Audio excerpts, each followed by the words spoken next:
Ladies and gentlemen, we're in commercial break. We'll be back on live in just a matter of 20 seconds. Is that what those hand signals? Brendan doesn't know how to give hand signals. Yeah, I don't know what any of that. Yeah. IronStache is going to join the show. Paul Ryan's successor. I got loyalty, got royalty inside my DNA. Cocaine quarter piece, got war and peace This inside is my DNA. MIP. I got power, Get poison, pain, and woke. joy inside my DNA. I got hustle, though ambition. God bless you. Good morning. Get woke. Get ready for impeachment. Joining us now, ladies and gentlemen, for sure, Paul Ryan's successor, IronStache, Randy Bryce, running in the Wisconsin 1st for Congress. IronStache, good morning, man. How are you? Good morning, Mark. How are you doing? I'm good, man. How's everything going? It's going really good, especially last week. The good news. So now, just to be clear, are you all having a primary? Are you running unopposed in a primary, or just what's going on? Well, there is a primary. Okay. There is a primary right now, and that would take place in August. Okay, that would be in August. How many other opponents are there? Right now, there's currently one that is stated she's going to be in.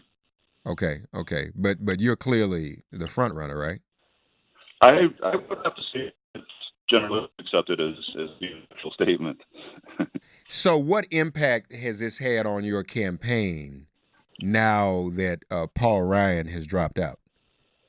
Well, it means only halfway there. We got into this race last June, and the goal was to repeal and replace Paul Ryan. We have the repeal part down, but still the message is the same. We have too many millionaires in Congress, and we need more working people in. So we're only halfway there, and that doesn't mean that it's going to be any less difficult. It's a different way of getting there, but we're feeling really good as far as being able to push Paul Ryan out, and looking forward to whoever steps in. Well, Randy, why don't you introduce yourself to our audience a little bit? Tell our audience what should they know about you as a person. I know you're a veteran, you're a hard worker, but in your own words, what do you want people to know most about you and learn most about you this morning? Well, just things about me that people, part of my story that has resonated with others is the fact that I'm a lifelong resident of southeastern Wisconsin.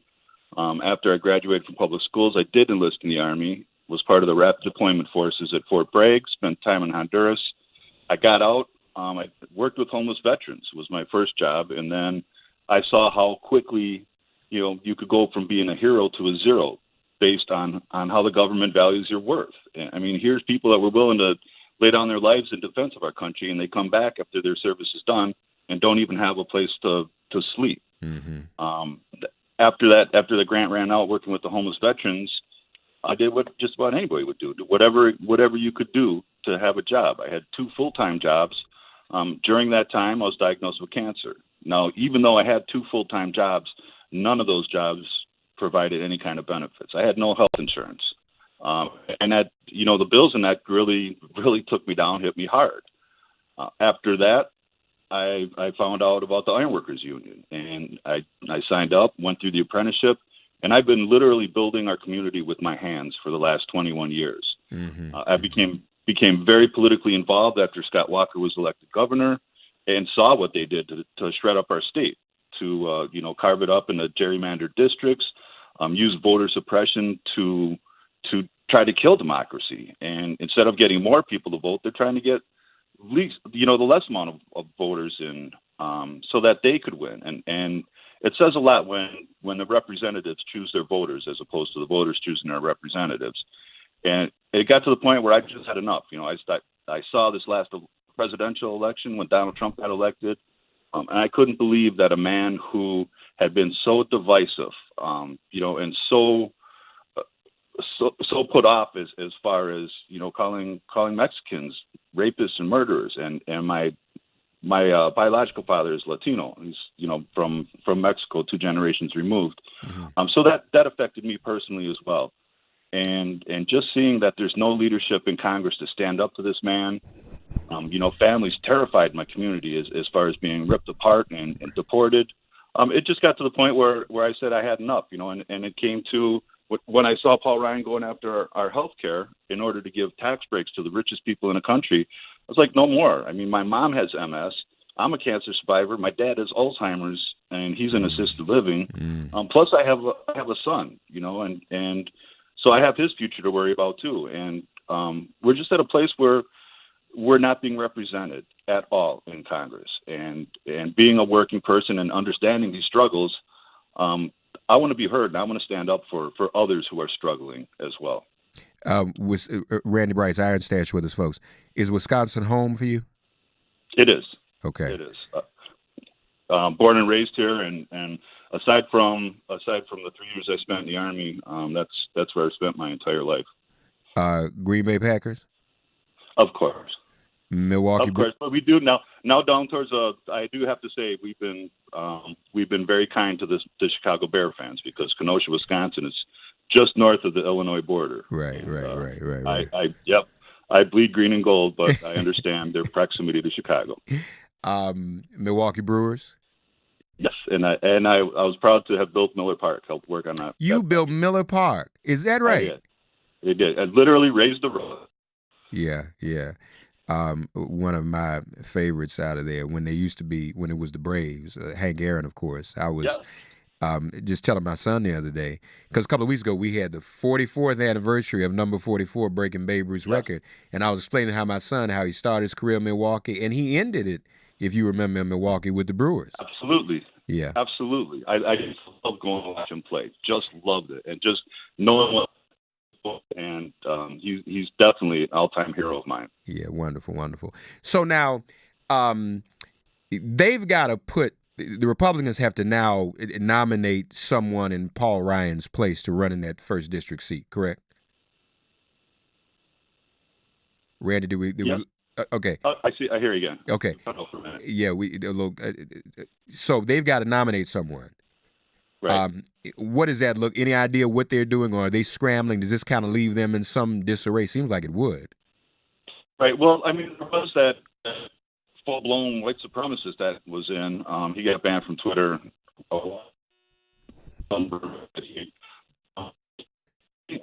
thing is, Randy, we're losing you, man. Your cell phone's breaking up. I don't know. Is it? That's better. Try it again. That's better. You said now who was? Yeah, it's much better. Now you said who was a full-blown white supremacist? There's a man named Paul Nealon. Right. He was banned from Twitter for comments he made.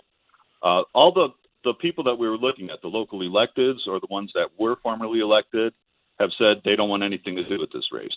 They've all been putting out statements. I'm not getting in. There was one, a police officer in Kenosha, that got in yesterday, I believe. He stated he was gonna run, as well as a man in Burlington, and I don't know a lot about either of them. So I know that our policy is quite a bit, right? But other than that, I really don't know much about them. Yeah. Well, I'm just asking for kind of logistical reasons, because you have to wonder what they're gonna do. But the fact that you don't know them. And at this hour, I mean, we all know, folks, this stuff ain't easy. It's about name recognition, raising dollars. I mean, you just can't pop up and run for Congress. And in terms of this race, since you've been out there running, anybody they could put in now, short of, sending Donald Trump Jr. out there to run, you probably have more, your name would probably be more recognizable, and that's a good thing. Absolutely. And we just did name recognition. We're sitting on $3 million. We've been on the air for 2 months. Okay. And we have an army of people ready to hit their neighborhoods. And so obviously fundraising is going very well. Very well. And it's we have the highest percentage of donors as well. 75% of all our contributions are $200 or less. So okay. It's everyday working people that are helping power this thing through as well. Now, I normally ask Randy all of the candidates that I support and come on the show if they need money. But as you just said, you got a lot of money, so you don't need my audience to send you no money, right? You good, right? Well, we'll always take more. Always take more. I'm just messing with you. And that's one of the reasons why I'm running too. But too much, I hate begging people for money. I understand the need for doing it, but we're in serious need of campaign finance, because it should just be everybody should have the same chance to get their message across. It shouldn't be how many rich people do you know. Right. No, I would agree. How can people give if they want to give, Randy? Tell them where to go to do that. Well, our website is Randy Bryce for Congress, all spelled out, one word, .com. And you can come and find out more about me and how to contact our campaign if you want to make phone calls as well. And on Twitter, it's at IronStache. Scott Walker helps you out too, doesn't it? I mean, you got two pretty despicable people in Paul Ryan and Scott Walker. Absolutely. And in addition to keeping a really fantastic senator, Tammy Baldwin, in elections as well too. Right. So it is time to get rid of Scott Walker as well. He's done so much damage to our state. And as far as, I mean, just to the fact where it's like a political civil war almost, where people still have really bad feelings about what he did to the union members, to work with. But then after saying he was never, I'm losing you again, Randy. I don't know whether you're moving, but I'm losing you. I'm sorry. Can you hear? I can hear you now. Yeah, go ahead. I can hear you. Okay, good now? Yes, good. Perfect. Okay. Yeah, absolutely. Scott Walker, he divided our state like nobody has that in our history. And people still remember, where those signs were placed in front of businesses outside of, opposing political signs for candidates. And that's another thing that I'm looking forward to doing is bringing some unity to the community. Yeah, no, that's what we need. Your working class, blue collar union, is that pretty much the common demographic across Wisconsin? Working class folk, union folk, is that pretty much who the voters are in Wisconsin? Absolutely, it is, and it's the only thing that differs is as far as what kind of work you do. I mean, we have a lot of city areas, people, construction, and then in the middle of the district, there's a lot of farmland. I mean, those farmers put in some long, hard hours as well. So it's definitely, Wisconsin is filled with hardworking people that have found that it's harder and harder to just keep where you're at. Yeah, no, that's very important. Aside from working class issues, wages, unions, you mentioned immigration too, and immigration reform. Obviously, you support that. What other issues would you highlight that are very critical to the voters in the Wisconsin First, IronStache? Well, definitely healthcare, and the fact that the Republicans want to take it away so that they can give their rich donors more money, as well as protecting things like Social Security, Medicare, and Medicaid, which Paul Ryan just said, now that we gave these tax breaks away, now the government can't afford to keep those things. Too many people depend on those things because pensions had been under attack and pretty much gone away unless you belong to a union or a company that really understands your need, that after you donate the best years of your life working hard, people deserve a chance to sit back and relax, and enjoy what they've earned. Yeah. And the name IronStache, I mean, we can guess where it comes from, but if you want to tell us more about that, is there a specific story related to that?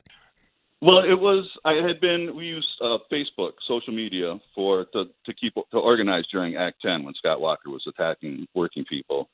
And then I went to a building trades convention, and it's taking place right now in Washington, D.C. Every year we have one for the National Building Trades. And I was asked, because we were so successful organizing through social media, I was introduced to Twitter.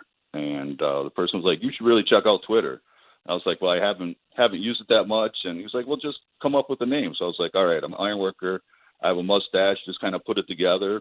It fit. And then when we decided to run for Congress, it was like, well, should we come up with a Bryce for Congress thing? It was like, no, you know what? I've had that for as long as I have. I'm running this as me. I'm not going to change who I am, Right. and that's the reason I'm running. So we just kept it, and Yeah. it's worked out for us. Yeah. No, it's great. Are you still working? No, not as an iron worker. I'm doing this full time. Okay. But you were doing it were you doing it up until the time you ran? I was, Yeah. and I had to schedule interviews during break time or lunchtime, and run to the quietest part of the construction site, which was interesting at times for sure. You mentioned you have a son. How old is your son? He's 11. He's 11, man. and he's a little miracle guy, because when I was talking to the doctor about how we were going to get rid of cancer, he said that, you know, one of the side effects from the surgery is you probably won't be able to have any children as a result. So when I heard that his mother, we were married at the time. When I heard that she was pregnant, it was, you know, I had to sit down. I was like, how is this possible? So he's a little miracle child, and you know, he's our future. Yeah, no, he is. That's right. Well, God bless you and him and your family. And I know all your partners in the Ironworkers Union. I know they're very proud, and I'm sure they feel motivated and energized and full of pride to see you out there, don't they? It's been great. It's been great. And our international president just invited me the other night to speak at a dinner, and the room was just filled with ironworkers. And yeah, there was a lot of excitement and definitely a lot of pride as far as what we can do. Because, you know, last year at this time, I was just a really hacked off ironworker who was concerned for our community. And, you know, that's one voice. And we've been able to put together a team and put together something really special to take out the third most powerful Republican in the country. Folks, we're about to leave the radio. We thank you for joining us. Share this stream with friends. We're streaming on Facebook, Twitter, and YouTube. Make it plain. I'm going to say goodbye to Randy on the stream, and also repeat now where you can give him money. RandyBryceForCongress.com, correct? Correct. All right. Thank you so much. Small dollar donations, folks. If it's not clear already, I am endorsing Randy Bryce. Right now, we want to put our full support behind him. Randy, you're always welcome here. This won't be the last time we talk. This man built Miller Park, y'all. And so I have utter respect. And he watched Hank Aaron. He watched number 44 as a kid in Old County Stadium. So this is a good man. Randy, congratulations. I'm proud of you myself, IronStache. And we're here for you, buddy, okay? Anything we can do, let us know, okay? I appreciate it. It was a pleasure. Thank you so much for the invitation. All right, Randy. Take care now. All right. Take care now. All right, folks, that ends the show. We'll do it again tomorrow. Share this widely, tweet it, retweet it, and all of that. If all minds are clear, it has been made plain.